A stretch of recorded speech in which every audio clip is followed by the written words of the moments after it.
a nossa leitura do livro Pensamento em Vida, capítulo 23.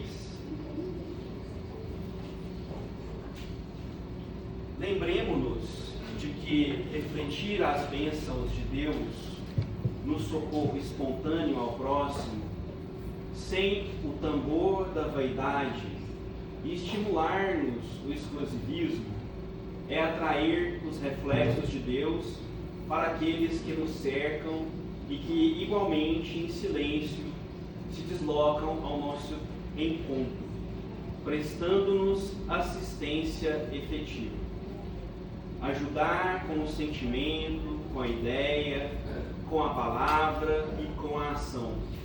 Ajudar a todos e melhorar sempre é invocar em nosso favor o apoio integral da vida. Não nos esqueçamos, pois, de que o auxílio que prestamos às criaturas, sem exigência e sem paga, é a nossa rogativa silenciosa ao socorro divino que nos responde invariável com a luz da cooperação e do suprimento. Um ponto importante que Emmanuel coloca aqui é que quando nós falamos em auxílio, muitas das vezes, por conta do nosso materialismo, do nosso apego, nós invariavelmente pensamos em esmola, em ajudar alguém, em não sei que lugar que a gente vai, mas nós não pensamos que muitas das vezes nós podemos ajudar com o sentimento, ajudar com a ideia, com a palavra. No livro Céu e Inferno, de Allan Kardec, tem uma mensagem, né? No livro Céu e Inferno, ele fala, né, das leis, né, que fazem com que nós nos encontremos em uma posição feliz ou não, que não existe céu e inferno. O céu e inferno, como Allan Kardec nos fala, ele está dentro de nós, nossa condição espiritual, interna. Tem a mensagem de um espírito que, quando ele estava encarnado, e essa mensagem é classificada como espíritos felizes, quando ele estava encarnado, ele estava num hospital, acamado. E nessa condição, como que nós podemos conceber essa pessoa auxiliando alguém? Está no hospital, está de cama, como que ele pode ajudar? Como que ele pode auxiliar? Resignação. Olha o grau de compreensão desse espírito. Uma vez, ele narra nessa mensagem, ele pediu ao médico uma dose maior de remédio, provavelmente para ele parar de sentir tanta dor. Mas nós sabemos que determinados anestésicos, dados em excesso, eles podem prejudicar o nosso organismo. Então, por isso que o médico faz a dosagem, para tirar a dor, mas não matar o paciente. E esse médico então fala, mas meu filho, por que você está me pedindo isso? Porque eu estou te dando a dose correta. E se eu te dar uma dose um pouco maior, pode ser que te prejudique. E aí ele responde o seguinte: não, doutor, é porque muitas das vezes, quando o efeito do remédio passa, eu começo a sentir muita dor. E aí eu começo a gemer. E eu não quero incomodar os outros pacientes, para que eles fiquem preocupados comigo. Então, se o senhor puder me dar uma dose de remédio um pouco maior, para eu não atrapalhá-los. Essa atitude desse irmão que fez com que ele, numa cama de hospital, pudesse ser classificado como um espírito feliz. Aí muitas das vezes a gente, saúde intacta, e às vezes a gente, alguém pisa no nosso calo, a gente já está xingando, já está batendo, já está reclamando.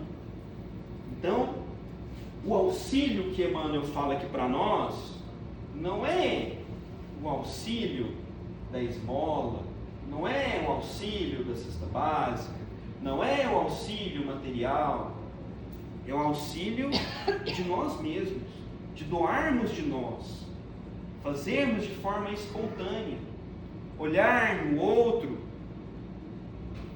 com olhos de amor. Então, esse do ponto. Só para encerrar aqui, um último caso. Tem uma pessoa que nós acompanhamos, chama Dr. Paulo Fractuoso. Ele cita alguns casos que ele vivenciou nas sessões de materialização de um centro espírita.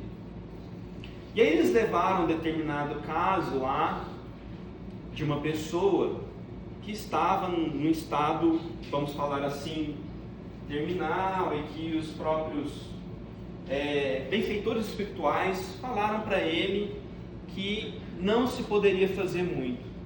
Mas aí mesmo assim essa pessoa passou pelo tratamento no centro espírita, nessa reunião de materialização, e os médicos materializados, e esse doutor viu os espíritos materializados, e falavam em inglês, e ele escutando, wonderful, wonderful, maravilhoso, maravilhoso. Aí ele ficou escutando aquilo ali, não quis interromper, porque já tinha sido chamado a atenção, ele falou: você está atrapalhando nós, que você fica perguntando muito.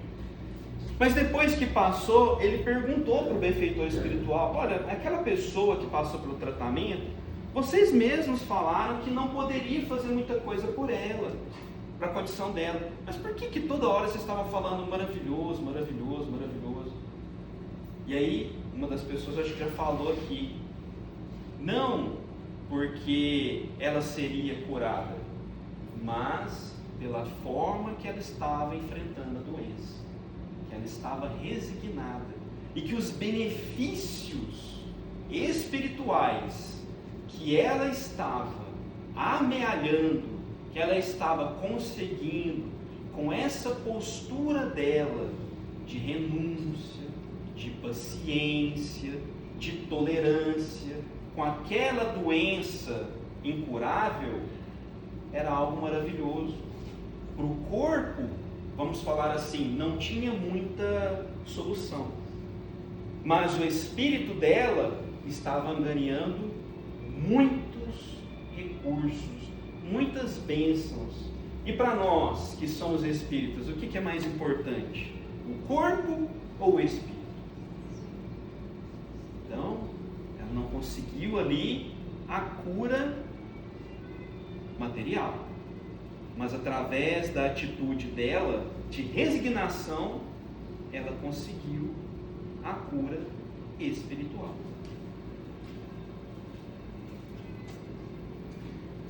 E para nós iniciarmos o estudo do livro Mecanismos da Mediunidade, a gente quer começar com um caso de Paulo de Tarso, que está no livro Paulo e Estevão. A gente vai narrar esse caso. Vai ter uma passagem ali que a gente vai pegar como exemplo, e a gente vai tentar entender essa passagem que está ali no livro Paulo e Estevão, com base na obra do livro mecanismos da mediunidade. Porque essa passagem, à primeira vista, ela parece muito estranha. Então, Paulo, ainda não se chamava Paulo, hein? Nesse momento ele se chamava Saulo ainda, estava com Barnabé fazendo a pregação do Evangelho. Eles estavam na cidade de Neapafos. Chega uma pessoa, porque quando eles saíam pregando o Evangelho, Paulo era uma pessoa, vamos falar assim, muito espirituosa, assim, porque Barnabé falou assim, mas Paulo, como que a gente vai comer nas cidades que a gente vai visitar? A gente não vai ter recurso, a gente vai passar fome. Ele falou assim, não, eu vou montar uma tenda de tecelã ambulante. Então ele pegava a tenda dele, saía rodando as cidades, e aí ele trabalhava ali e vendia, e eles sobreviviam. E Barnabé fez a mesma coisa. Uma pessoa chegou lá nesse trabalho deles e falou assim, olha, Sérgio Paulus quer falar com você, que é um dos bambambãs ali da região, um dos governantes ali da região, era romano. Aí Paulo se lembrou de quem que era essa pessoa, mas não falou nada para Barnabé. Sérgio Paulo era uma pessoa que havia ficado doente quando Estevão, ele foi para as galés e eles iam deixar esse romano morrer, apesar de ser importante, porque essa doença era incurável, eles não queriam que essa doença se propagasse, e esse escravo que foi Estevão ficou lá, e graças a ele foi curado, e em agradecimento à renúncia de Estevão, esse Sérgio Paulus, ele libertou Estevão, e Saulo de Tarso ficou sabendo dessa história por meio de Pedro. Então eles foram visitar essa pessoa que estava doente e falou assim, olha, eu fiquei sabendo que vocês fazem várias curas milagrosas, eu tenho aqui um conterrâneo de vocês, é um judeu também, Bar Jesus, mas só o que ele está fazendo comigo não está funcionando, eu queria saber se vocês estão fazendo, vai funcionar. E Paulo, então, sabendo disso, fala para ele, nós realmente temos a cura, mas não somos nós que curamos. Quem cura é Jesus. É Jesus que cura? Sim, Jesus que cura. E Jesus, ele sempre está olhando por todos nós, mesmo que nós não nos declaremos cristãos. Aí o Sérgio Paulo pergunta, mas como assim? Então Jesus me conhece, mesmo que eu não conheça ele? Aí Paulo falou, conhece. Jesus te conhece, mesmo que você não conheça Jesus. Mas como pode ser isso? Você não é uma pessoa prática? Paulo falou assim, para te provar que Jesus cuida de você antes de você conhecer Jesus, eu vou te contar uma história da sua vida. Há 10 anos atrás, você passou por uma doença muito séria. Na hora que Paulo falou isso, eu falei, como que você sabe disso? Como que você está falando isso? Você passou por uma doença muito séria. Pera aí, não acabei não. Deixa eu terminar de contar a história. Essa aqui é só o começo. Não precisa você ficar surpreso agora. É só o começo da história. Há 10 anos atrás, você passou por uma doença. E todos te abandonaram, porque com medo de se contagiarem com essa doença, ninguém quis cuidar de você. Mas Jesus mandou um escravo. E esse escravo cuidou de você. E graças a esse escravo e aos benefícios desse escravo, que foi enviado por Jesus, você foi curado. Então ele ficou muito surpreso com aquilo ali. E o Pai Jesus, então, vendo que estava perdendo ali, vamos falar assim, né, no popular, a boquinha dele ali, né, de ganhar os benefícios daquela importante figura política de Roma, começou a falar mal de Jesus, né? E Paulo começou a argumentar. Aí Bar Jesus contra-argumentava, e aí esse Sérgio Paulo ali no meio, tentando apacentar. Não, gente, não briga não, fica aí. E aí chega no momento em que esse judeu, ele faz uma provocação com o nome de Jesus. E Paulo então fala assim para ele: olha, eu tentei te convencer da melhor forma, mas eu já vesti a máscara da hipocrisia judaica, religiosa, dos fariseus. E para te provar, né, vamos falar assim, as bênçãos de Jesus, eu vou te falar, né, para você possa ver, eu vou falar que você vai ficar cego. E o que acontece com ele? Ele ficou cego. E aí, meu Deus do céu, a pessoa ficou cega e tal. E aí depois, se acalmou os ânimos, Barnabé, Paulo, oram a Jesus e ele volta a enxergar. Então vocês sabem qual que é a passagem estranha que a gente vai olhar aqui, né?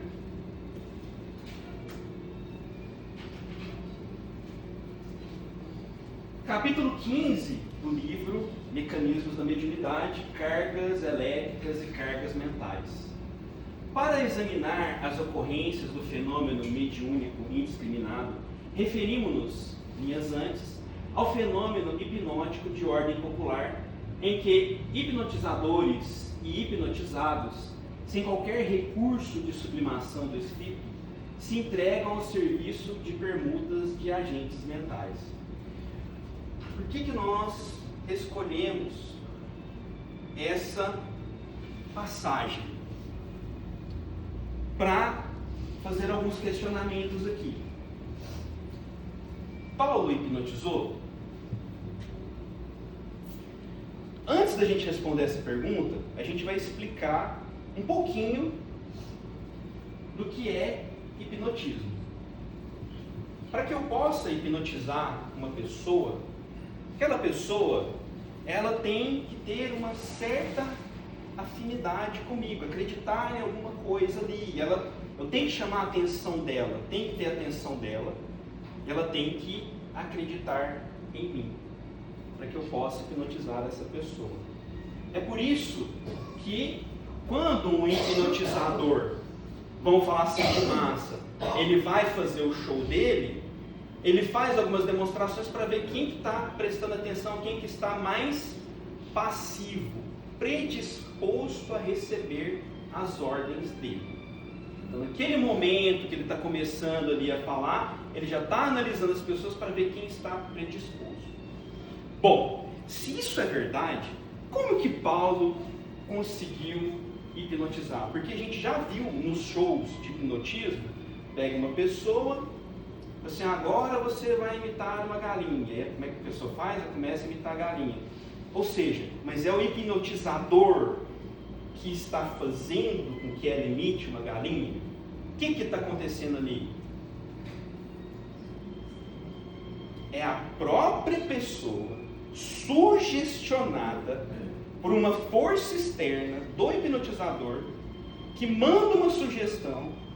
O hipnotizado pega aquela sugestão porque ele acredita muito ali no hipnotizador e através daquela sugestão ele fala: eu sou uma galinha. É a força do pensamento dele, não é do hipnotizador.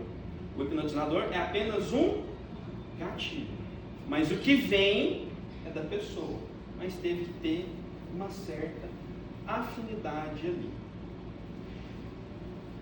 Isto posto, como então que Paulo conseguiu sugestionar o nosso amigo Bar Jesus? De tal forma que quem que, vamos falar assim, fez com que ele ficasse cego? Foi Paulo? Quem que fez que Bar Jesus ficasse cego? Foi Paulo? Foi quem? Ele mesmo. Mas Jesus ficou cego não por causa de Paulo, por causa dele. Ele pegou aquela sugestão de Paulo, aquela sugestão calou fundo nele, e nós vamos falar por que ela calou fundo, e através dos recursos psíquicos dele, ele se cegou. Não foi Paulo que cegou ele, ele mesmo se cegou. Ele usou aquela força mental e ele conseguiu a proeza de ficar cego. O que isso mostra para nós à primeira vista? O que isso mostra para nós? O poder do quê? Nosso pensamento. Nosso pensamento tem uma força tão grande que nós conseguimos nos prejudicar, nos cegar, criar uma doença. Os processos obsessivos começam a Muito obrigado. Muito obrigado. É por isso que André Luiz, ele fala nesse estudo através disso. E nós sabemos que a obsessão é uma mediunidade, vamos falar assim, não é um termo exato, mas para tentarmos entender, desvirtuado. Ou seja, os princípios da obsessão são os mesmos princípios da mediunidade, só que um utilizado para um lado negativo, a mediunidade, quando nós a exercemos em nome de Jesus, utilizado para a força do bem. Essa cegueira que ele passou foi devido a alguma coisa que ele fez na vida passada? Não. É ele prejudicando ele mesmo, porque ele encontrou dentro dele aquilo ali. E uma coisa interessante no hipnotismo, que está em capítulos anteriores, que vale a gente resgatar. A pessoa só vai aceitar aquela sugestão se aquilo ali estiver dentro dela, fizer parte da índole dela, fizer parte daquilo que ela é, daquilo que ela tem. Então, André Luiz dá um exemplo muito interessante. Uma pessoa, ele pega duas pessoas para hipnotizar. Uma pessoa que é um músico, violinista, e outra pessoa que, igual eu, sabe nada de música. Quando ele pedir para uma, toque um violino, a pessoa que é música, a gente vai ver os jeitos dela, né, graciosa. A pessoa que não é música, se ela não souber o que é um violino, o que ela vai fazer? Vai começar a pular. Então, tipo assim, porque ela não tem dentro dela recursos para dar vazão àquilo ali. E se existe uma sugestão que está contra a ética daquela pessoa, ela não vai fazer. Por que Bar Jesus ele ficou cego? Porque ele já era cego espiritualmente. Já era cego espiritualmente. Ele só externalizou o que ele tinha dentro dele. E por que a sugestão de Paulo foi tão forte? O que aconteceu com o nosso amigo Saulo de Tarso? A gente está na estrada de Damasco, todo mundo sabe o que aconteceu. Na estrada de Damasco, ele ficou cego, porque ele era hipócrita, ele era um religioso, mas ele falava para os outros, mas ele fazia? Não. Ele era assassino, ele matava os outros, ele falava de religião. Por isso que teve essa afinidade, por isso que teve essa ligação. Porque ele era Bar Jesus há pouco tempo atrás. Por isso que a sugestão de Paulo calou fundo. E por que que é? Porque ele aceitou. Porque aquilo ali estava dentro dele. Por que Paulo ficou cego? Mas, Pelo mesmo motivo. Pode falar. e o Adventismo? Egoísmo. Oi, desculpa. O Adventismo. Ele ser. Sim, sim, Aí, sim. Exatamente. Pela, vamos falar assim, posição, a postura de Paulo. Mas o que a gente quer falar é, porque essa passagem, inicialmente, ela causa uma certa estranheza. Se a gente não entende isso, a gente fala assim, não é, Paulo está cegando os outros. Não é isso. Não foi Paulo que cegou, foi ele mesmo que se cegou. Paulo só estava trazendo à luz, vamos falar assim, aquilo que ele era por dentro. A gente não falou aqui que às vezes uma determinada doença, uma determinada dificuldade vem em nosso benefício? É a mesma coisa aqui. A gente não contou a historinha ali da pessoa que estava ali com os pensamentos e tal, e que a espiritualidade superior então permitiu que acontecesse determinada coisa, para que naquela condição aí ela mudasse o pensamento dela. Aqui é a mesma coisa. Paulo, quando ele ficou cego, nós vamos ver ali no livro Paulo e Estevão, ele começou a voltar os olhos para dentro dele. Então a cegueira material serviu para que ele pudesse enxergar espiritualmente. E aí ele começou a ver tudo o que ele era. Ele começou a ver todas as suas falhas, todos os seus problemas. E é tão, como que a gente pode falar, tão admirável a postura dele, sendo uma pessoa tão grande, se apequenar, viver ali como um tecelão no deserto, para que ele possa então encontrar dentro dele recursos espirituais para poder melhor servir ao Evangelho, para que ele não servisse ao Cristo com a hipocrisia que ele estava servindo Moisés. Então, ele apaga aquele doutor, ele apaga aquela importância, ele apaga aquele poder que ele tinha para poder melhor servir a Jesus, para que Jesus brilhasse e não ele. Então, isso que é tão admirável na postura de Paulo, é esse apagamento dele mesmo, essa diminuição dele mesmo, para que Jesus possa brilhar. Então, aqui a gente já falou, acho que a gente falou tudo aqui, né? De todas as perguntas. Tá, e aqui tem uma outra perguntinha, como que a gente pode usar isso em nosso benefício? Como que a gente pode usar isso em nosso benefício?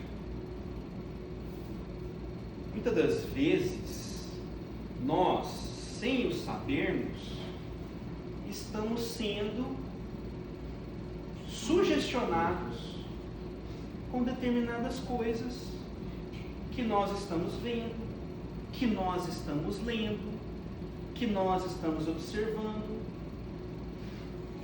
Que coisas são essas? Principalmente, obrigado, alguém falou aqui, ó, isso aqui, ó, isso aqui, vi um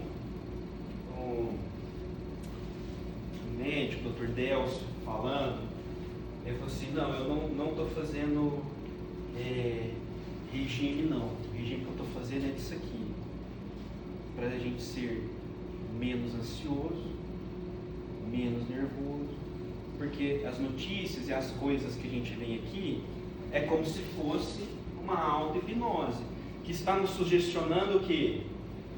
Para o bem, coisas boas. Mas, se a gente abrir aqui a maioria das coisas, torcer o celular aqui, né?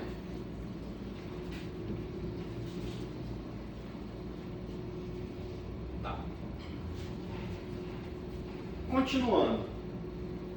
Contudo, para gravar as linhas básicas de nosso estudo, recordemos a propagação indeterminada dos elétrons nas faixas da natureza. De semelhante propagação, qualquer pessoa pode retirar a prova evidente com vários objetos, como por exemplo com a experiência clássica da caneta tinteiro, que friccionada com um pano de lã, nos deixa perceber que as bolhas de ar existentes entre as fibras do pano fornecem elétrons livres, a elas agregados elétrons que se acumulam na caneta mersonada por suas qualidades dielétricas isolantes. Basicamente, o que André Luiz está falando aqui, a gente vai entender por que ele está usando essa figura de linguagem. O que ele está falando é o seguinte: tem uma experiência que eu ia fazer aqui, mas né, não dá, mas a gente vai explicar. Caneta? É uma canetinha de plástico, né? Meio tipo de papel. Mas pode deixar, eu vou explicar que vai dar certo. É uma caneta de plástico normal que eu vou friccionar esse tecido de lã no plástico. Isso vai fazer com que eu tire alguns elétrons ali daquela caneta, vai deixar que ela fique com carga elétrica negativa. E se eu pegar essa caneta eletrizada agora e colocar ali um pedacinho de papel, igual está ali na imagem, essa caneta vai atrair papel. Beleza? Então a gente só precisa entender esse conceito para a gente entender os outros pontos que o André Luiz vai passar aqui para nós. Então, a gente vai falar de mais um outro ponto aqui, que é relacionado à parte aqui do fio terra. A gente vai explicar o porquê que ele precisa, depois a gente vai linkar, né? A gente vai ligar esses conceitos. Quando eu pego um aparelho elétrico e eu não coloco ali o fio terra, se a pessoa bota a mão no aparelho, não tem o terra aqui, e tem alguma energia passando, essa energia vai ficar aqui em volta do aparelho. Se ela botar a mão aqui, ela vai tomar um choque. Então o fio terra é para isso. Se tiver algum problema aqui no aparelho, eu vou botar a mão, mas eu não vou tomar choque. Tá? Outra coisa que é importante que a gente saiba ali é que cada objeto que eu estou usando vai se comportar de uma maneira diferente para ser eletrificado ou não. O plástico, igual está colocando ali, se eu esfregar no cabelo, que é o que o pessoal faz, ou na lã, ele vai ser eletrificado. Mas se eu pegar, sei lá, um tijolo, se eu pegar água, se eu pegar uma cadeira, às vezes esses materiais não vão ser eletrificados. Esse conceito é um conceito importante, porque André Luiz faz a ligação disso com a mediunidade. Quando eu estou pensando, quando eu estou tendo uma determinada atitude, eu estou gerando essas cargas, que ele chama de cargas mentais. E essas cargas mentais vão atrair ali pensamentos e vão atrair ali, às vezes, pessoas. Então é essa ligação que André Luiz está fazendo aí para a gente.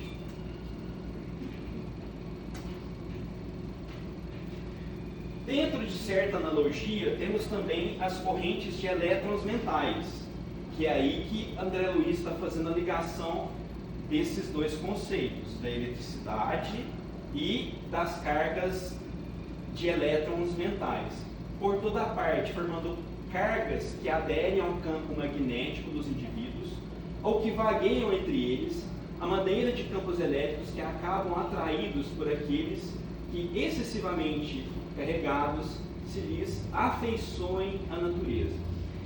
Então, se eu comparar essa experiência que André Luiz está falando aqui para mim, olha, da mesma forma que eu tenho aqui um lápis, aqui uma caneta de plástico, e que eu posso deixar ela eletricamente carregada, da mesma forma, nós temos essas cargas mentais que, dependendo do que a gente faça, a gente pode também carregar esses campos mentais. E aí a pergunta que se faz é: beleza, se para eu eletrificar ali uma caneta, eu tive que esfregar ali a lã ou passar no cabelo para eletrificar, como é que faz então para que eu possa me eletrificar mentalmente? Para eu gerar essas cargas mentais. Eu vou passar uma lã no espírito, né? Vou pegar uma lã espiritual e vou passar no espírito para eletrificar. É isso? Isso assim que funciona? Pensamento, nossa vontade, os nossos sentimentos, é como se fosse a lã que nós estamos friccionando ali na caneta para que a gente possa então ter a eletrificação. O que isso está relacionado com a mediunidade? Mediunidade, o termo que Kardec estava falando é o quê? O que é o médium? Médium é o intermediário, ele está recebendo. Então, as cargas mentais, nós, como médiuns, vamos receber essas cargas mentais através da eletrificação que nós estivermos fazendo com o nosso pensamento, com as nossas atitudes. É assim que a gente vai atrair essas cargas mentais. Se nós estivermos vibrando no bem, as cargas mentais que a gente vai atrair, cargas positivas. Se estivermos vibrando no mal, cargas negativas. Outra coisa interessante.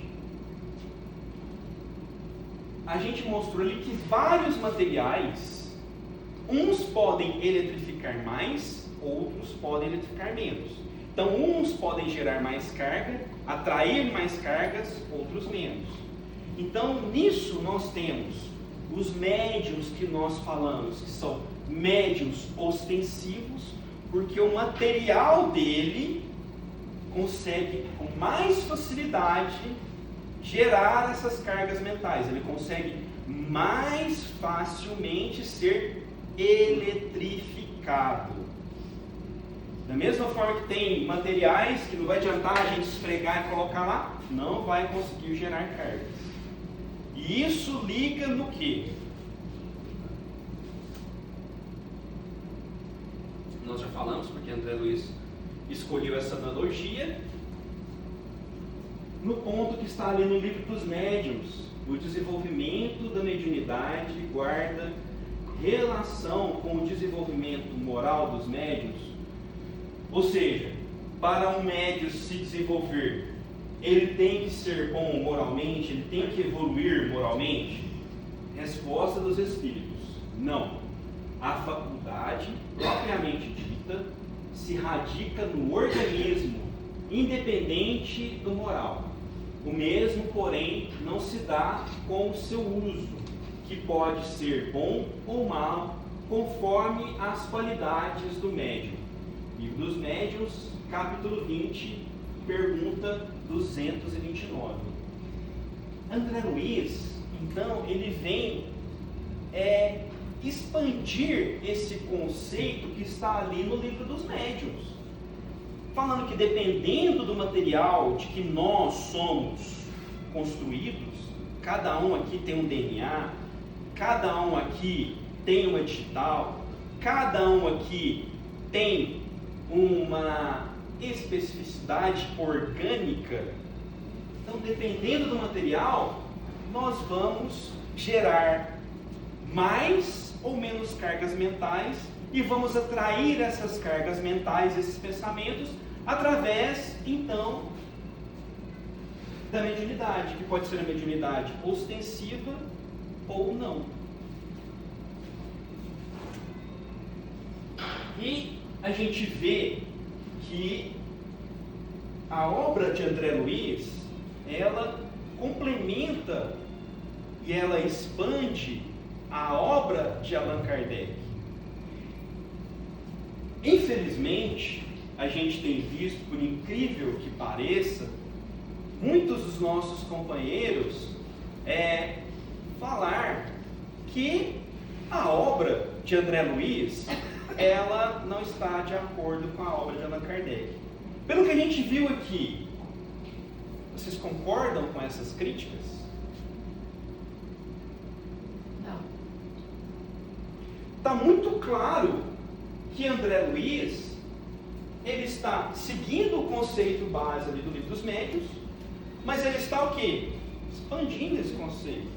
E está usando uma linguagem mais moderna, aderente às descobertas mais novas da ciência. Porque não foi isso que Allan Kardec falou pra gente?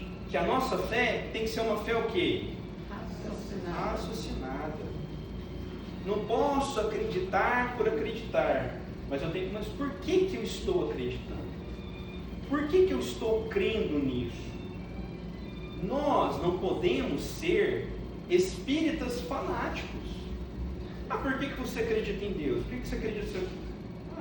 Porque me falaram que é para acreditar. Não. Eu estou vendo as leis da natureza, eu estou vendo a harmonia do universo, eu estou vendo que mesmo dados problemas, desastres, dificuldades, Deus consegue extrair o bem. Então eu creio, não por uma questão de que fulano ou ciclano falou, porque eu sei, porque eu compreendo, porque eu entendo, e por isso eu creio. Então esse deve ser o nosso pensamento. E por que nós fizemos questão de colocar este ponto aqui? Para que nós possamos valorizar a obra do Chico, vendo nela um complemento da obra de Allan Kardec, igual nós podemos ver aqui. E dado esse cenário, beleza, o que faz então que uma pessoa nasça médium? A gente sabe que é a questão orgânica, que é uma pessoa que, devido à especificidade orgânica dela, ela vai gerar mais carga elétrica, vai atrair esses pensamentos e vai conseguir então atrair esses pensamentos sendo intermediário, porque ela tem essa eletricidade mediúnica, essa carga mediúnica. Mas o que faz gerar esse material? Nós nascermos dessa forma. Porque pensa uma coisa ruim, né? Aí tem que pagar pelo trabalho, não é? Isso. Emmanuel vai falar isso que você falou ali. Ele fala assim: quem são os médiuns na sua generalidade? Então o que Emmanuel está falando para nós? Os médiuns comuns, a quase totalidade, é isso aqui. Nós nos encaixamos nisso aqui. Um ou outro que a gente pode contar nos dedos de uma mão não segue isso aqui. E a gente já sabe quem são. Então, não sobra pra gente. Beleza? Porque os dedos da mão já foram preenchidos, não sobra pra gente. Isso aqui somos nós. Isso aqui somos nós. Os médiuns, em sua generalidade, não são missionários. Na acepção comum do termo, são almas que fracassaram desastradamente, que foi o que você falou, que contrariaram sobremaneira o curso das leis divinas e que resgatam sob o peso de severos compromissos e ilimitadas responsabilidades o passado obscuro e delituoso. O seu pretérito, muitas vezes, se encontra enodado de graves deslizes e de erros clamorosos. Quase sempre são espíritos que tombaram nos cumes sociais pelo abuso de poder, da autoridade, da fortuna, da inteligência, e que regressam ao orbe terráqueo para se sacrificarem em favor do grande número de almas que desviaram das sendas luminosas da fé, da caridade e da virtude. São almas arrependidas que procuram arrebanhar todas as felicidades que perderam, reorganizando com sacrifício tudo quanto esfacelaram nos seus instantes de criminosas arbitrariedades e de condenável insânia. Vocês escutaram o que a Emmanuel falou, né? Dado isso que Emmanuel falou, nós, médios, a gente é flor que se cheira? Não, né? É por isso, gente, que às vezes as pessoas falam assim: não, mas por que tem tanto problema no centro, lá no estádio de Damasco, não sei, mas por que tem? O pessoal briga tanto, não sei o que tem, ou não tem?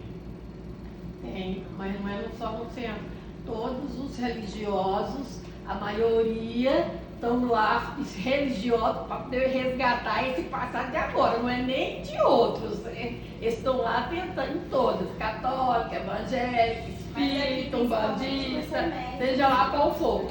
A maioria, quando se diz religioso, cristão, é porque está tentando mudar, né? Isso aí.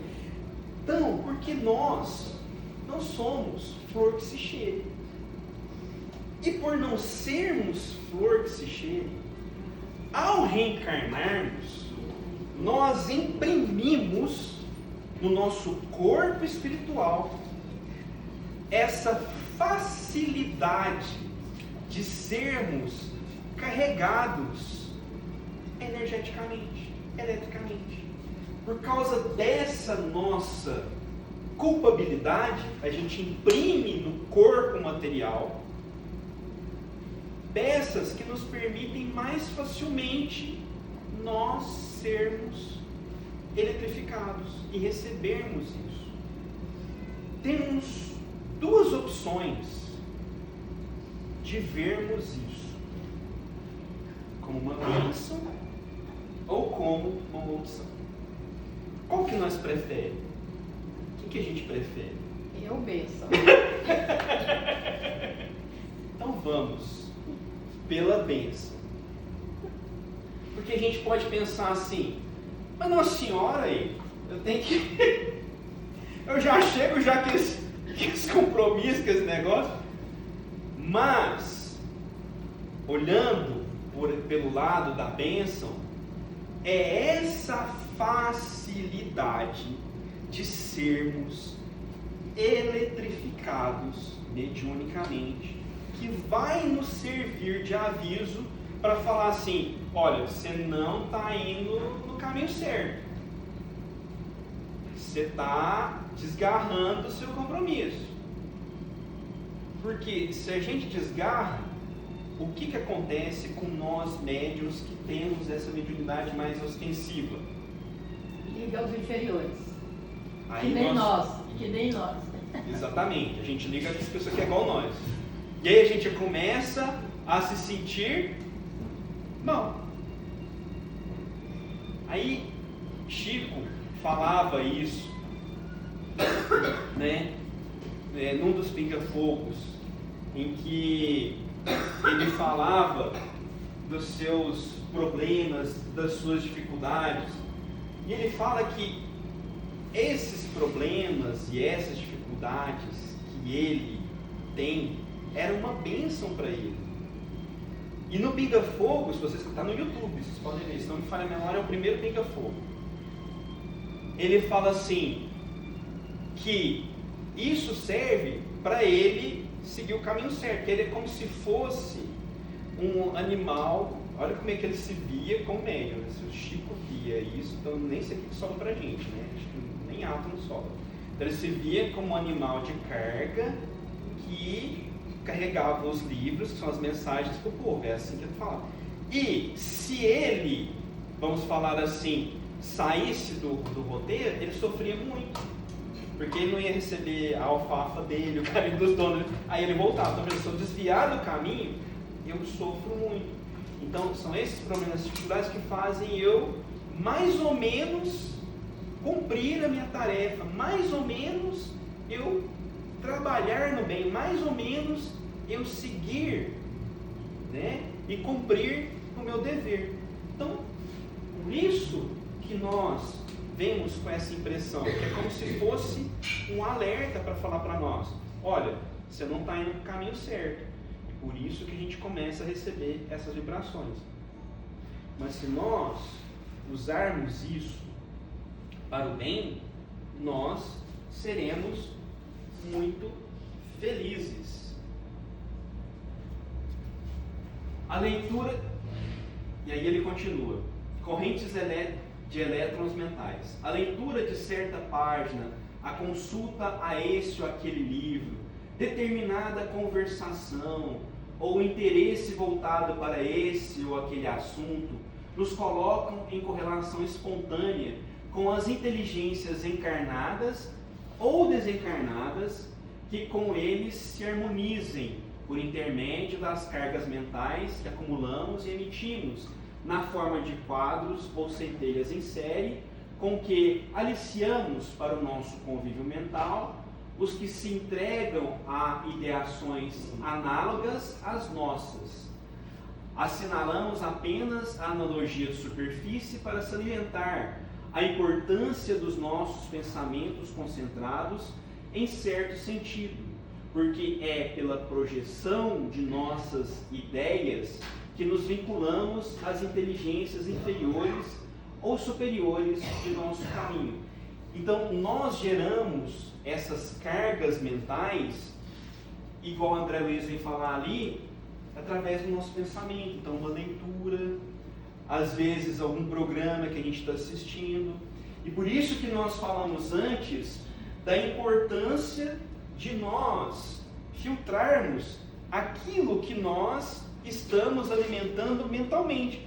Muitas pessoas falam da questão da alimentação material, do que tem que comer e tal. Se nós temos esse cuidado com a alimentação material, do que a gente precisa comer e tal, nós devemos ter também cuidado com a alimentação mental, a alimentação espiritual. O que nós estamos Pensando. nos alimentando, pensando? Principalmente se nós estamos num organismo que tem facilidade para gerar essas cargas, que é a questão dos médiuns. E aí você falou, por exemplo, tem gente que fala assim: não, eu não faço mal nem um mosquito, mas a gente faz pra gente mesmo, mais do que com um mosquito. A gente se com essas prejudica. cargas a gente se prejudica primeiro, né? E aí, a gente colocou algumas ilustrações para mostrar que existem estudos que comprovam que quando nós somos adeptos da boa leitura, quando nós filtramos aquilo que nós nos alimentamos mentalmente, isso se reflete no nosso organismo, né? Então, melhor recuperação de doenças, ali tem as referências, depois eu posso mandar no grupo. Pressão arterial mais baixa, principalmente agora que falaram que 12/8 já é para hipertensão, então Já mudou, né? Sistema imunológico fortalecido.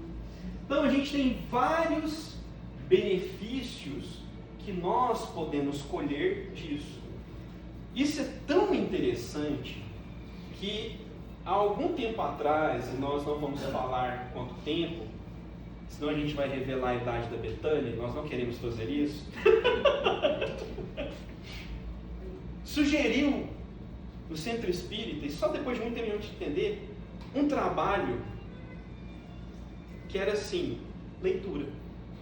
As pessoas, elas iam para o Centro Espírita, leram o livro espírita e ficavam ali dentro. O trabalho era esse.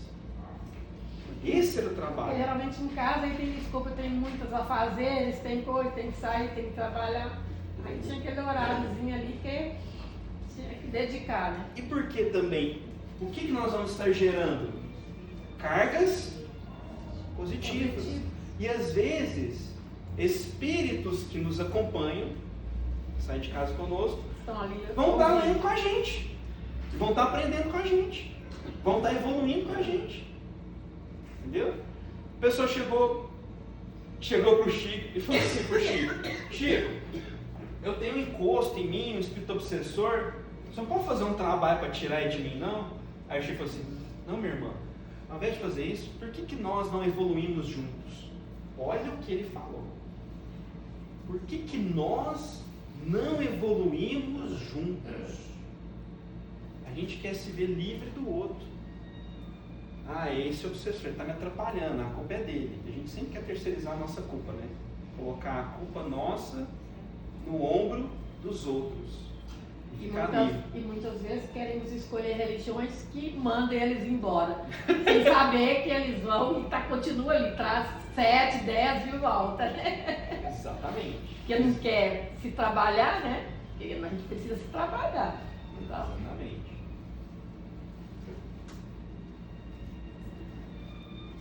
Aqui a gente não vai gastar muito tempo aqui, a gente já sabe, né, dos problemas que nós temos com as questões das leituras que nós colocamos para dentro de nós, né, que pode gerar impactos físicos, dores musculares, fraqueza, etc. André Luiz continua: os referidos estados de tensão devido a núcleos de força na psicosfera pessoal procedem quase sempre à feição das nuvens pacíficas, repentinamente transformadas pelas cargas anormais de elétrons livres em máquinas indutoras, atraindo os campos elétricos com que se faz instrumentos da tempestade. Acumulando em si as forças autogeradas em processos de profundo desequilíbrio, a alma exterioriza forças mentais desajustadas e destrutivas, pelas quais atrai as forças de mesmo teor, caindo frequentemente em cegueira obsessiva, da qual muitas vezes se afasta desorientada pela porta indesejável do remorso, após converter-se em intérprete de inqualificáveis delitos.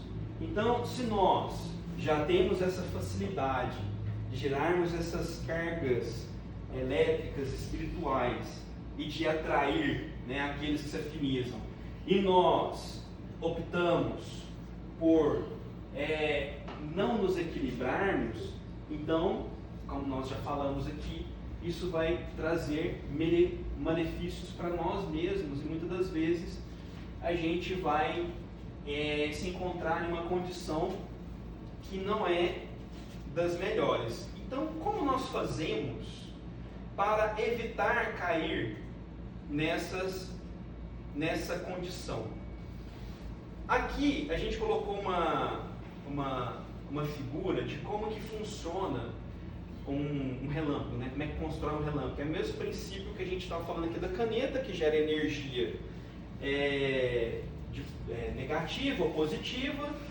Aí um pedacinho da nuvem está com energia negativa, outra positiva, e gera o raio, né? Que aí gera a liberação de energia. E se nós não estamos equilibrados, essa geração de energia, muitas das vezes, ela precisa encontrar um lugar para ela descarregar. E muitas das vezes esse lugar que ela vai descarregar é algum órgão do nosso corpo. Então a gente está ali desequilibrado.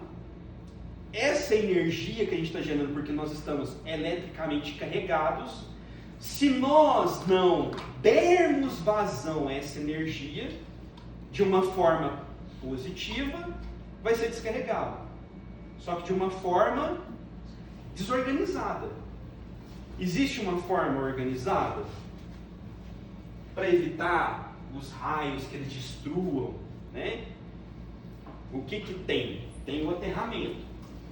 Da mesma forma, a gente aí pode acontecer os AVCs, né? E N outros problemas, entre outras doenças. O aterramento espiritual. Vamos falar assim. Lei do aterramento, trabalho assistencial com proteção. Eletricistas utilizam o aterramento para desviar sobrecargas mortais. Para o médium suportar as altas voltagens do intercâmbio espiritual, o aterramento indispensável é a caridade. Chico Xavier, antes de suas grandes obras, forjou o seu circuito de proteção através de anos de serviço assistencial contínuo. O coração generoso é a resistência que salva. Um ponto interessante, quem estuda a biografia do Chico, ele estava ali com 17 anos, quando ele começou a sua missão mediúnica. E quem aparece para ele é a rainha de Portugal, que é mentora do trabalho assistencial do Chico. Então, ele não ficou apenas ali na psicografia, mas para que ele pudesse dar vazão ao trabalho mediúnico dele, era necessário que houvesse ali uma proteção, um amparo espiritual para que as cargas mentais não atrapalhassem o seu organismo e ele tivesse condições de poder cumprir a obra dele da melhor forma possível. E o Chico nunca deixou de participar de trabalho assistencial, da peregrinação. Até o finalzinho da vida dele, ele fazia isso para suporte ao seu trabalho mediúnico. Às vezes a gente vê ali as obras e todos nós queremos, nossa, eu queria receber a psicografia de Emmanuel, Bezerra de Menezes e tal, mas ninguém vê o trabalho que ele tinha que fazer, vamos falar assim, fora da mesa mediúnica, para que ele pudesse estar preparado para fazer isso. Então nós, como médiuns, devemos ter esse aterramento espiritual. O que eu estou fazendo em benefício do meu próximo, para permitir que o meu circuito mediúnico esteja devidamente aterrado, para que eu possa ser um bom instrumento da espiritualidade. Basta vir aqui na mesa mediúnica, sentar, incorporar. O que mais eu estou fazendo? Porque às vezes a gente quer deixar tudo na mão dos espíritos. Não, vou chegar aqui, eles vão me preparar. A gente precisa se preparar antes. Pode falar. Vou voltar só um pouquinho na outra imagem, só para eu atualizar o negócio. Essa aqui? É porque eu estou olhando ela, está me vindo assim, uma reflexão da gravidade que é a gente pensar algo de alguém, falar de alguém, porque para eu falar eu tenho que pensar. Estou criando uma energia, uma carga elétrica magnética. Eu eletrocutar a pessoa. Eu fico eletrocutando a outra pessoa a todo momento. E para eu fazer isso, passa por mim. Isso. E se ela não tiver harmonizada, se ela não tiver com a mesma sem saber que eu estou fazendo isso, ela vai conectar com meus raios. Eu estou jogando para ela e eu vou estar eletrocutando ela, ela vai gritar. A hipertensão dela vai subir. Então, quando a espiritualidade fala que a gente mata as pessoas todos os dias sem saber, às vezes a gente faz isso e não sabe o que está fazendo. E a gente responde por isso. Aí você fala assim: não, eu sou mestre, não, eu não mato ninguém, eu não sou assassino. E você vem para um país que é tudo corrupto, tu tem isso e aquilo, e fala assim: não, mas eu não sou corrupto, você não. Eu não sou, matei ninguém. Será que não? Então, lembra da senhora lá, que você não gostava dela, então você pensa mal dela, ela também era desequilibrada. Aí seu pensamento está sofrendo farto lá. Pode acontecer, que eu estou entendendo. E aí nós vamos responder isso. Muito sério isso daí.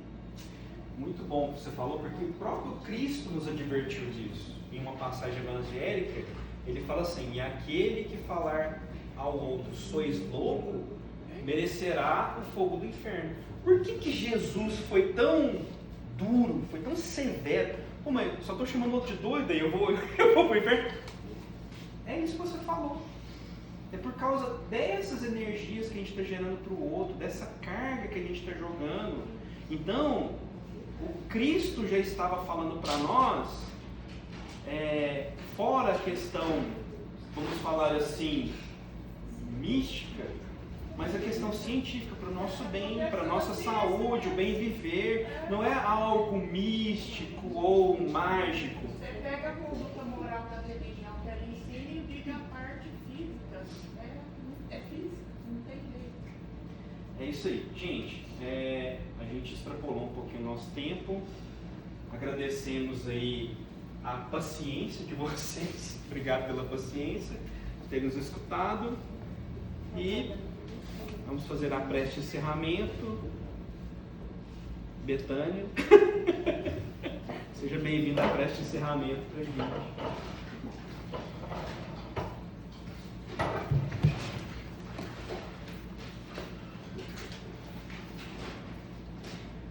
Vamos lembrar que estamos no pronto-socorro e que todos nós possamos refletir sobre tudo que foi falado nessa noite, para que possamos mudar pensamento, vibração, para que a gente consiga nos olhar com mais amor, com menos severidade, quando estivermos realmente com alguma dor física, lembrarmos do Cristo, para que essas dores possam ser tiradas de nós,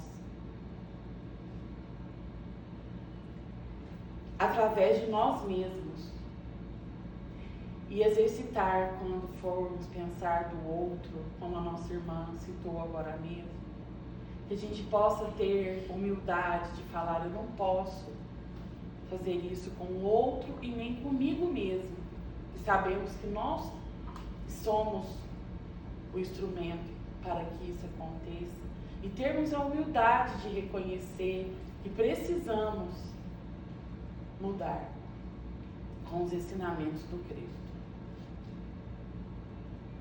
Ave Maria, cheia de graça, o Senhor é convosco, bendita sois vós entre as mulheres, bendito é o fruto do vosso ventre, Jesus.